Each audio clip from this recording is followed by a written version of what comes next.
Hey guys, PepperAmmy here. This week we are making cured egg yolks. Now these can be used to spruce up pasta dishes, avocado on toast, or anywhere where you would use an egg. Except maybe cakes. Don't use them in cakes. Now to start, we need to make a curing mixture. For this I'm using 1 3/4 cups of sea salt, or salt with no anti-caking agent, and then 1 1/4 cups of white sugar. Now I got this ratio from the Bon Appetit website, but this should work for about 4 large egg yolks. Now this will work with most eggs. Personally I'm trying chicken and duck eggs. I did try and get my hands on some goose eggs, but the farmer's market in town was fresh out for the past 3 weeks, so that just goes to show how long I've been sitting on this video hoping to get a goose egg. Now with this cure mix you can add extra flavouring if you wish. I'm going to do 1 plain yolk of each and then 3 with each seasoning. Now you want to put a layer of the cure mix in a container or a deep tray, and you want to have this deep enough to cradle the egg yolks.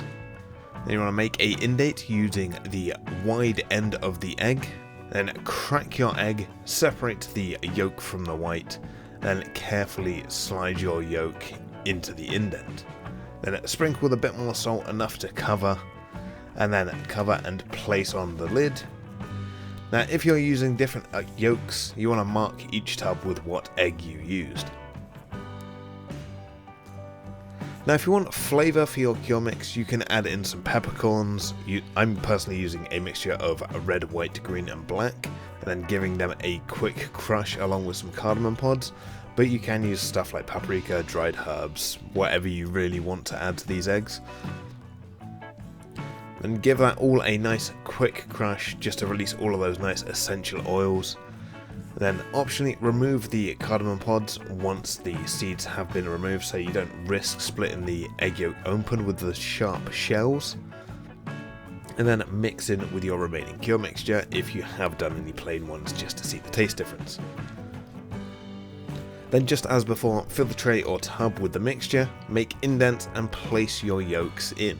Now you can optionally sprinkle over some fresh or dried herbs. I'm using some rosemary, and then cover with the remaining curing salt. Then cover and place in your fridge and let the eggs rest in your fridge for at least 5 days. Now during this time the yolks will firm up and become hard, and after the 5 days you want to dig them out and rinse off any excess salt. They should be semi-translucent, almost kind of plasticky in texture. Then place them on a sheet of baking parchment and then dry either in the oven at 150 Fahrenheit or 65 Celsius, or using a dehydrator if you have one of those instead.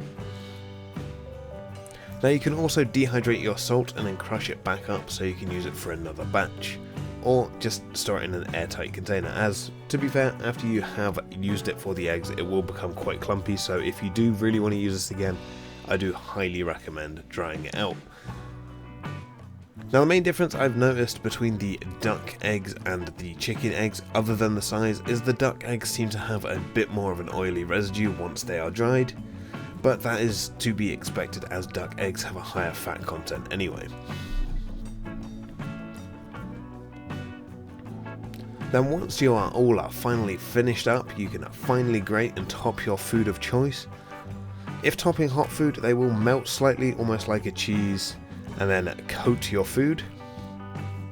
Now these should keep sealed in a fridge for up to a month. They can of course be made as a batch ahead of time. But anyway, that wraps up this week's video. Now as always, if you like what you saw, let me know down below with a like and a comment. If you're already new here, feel free to subscribe for free weekly cooking content, and I will see you all again next week. Thanks for watching.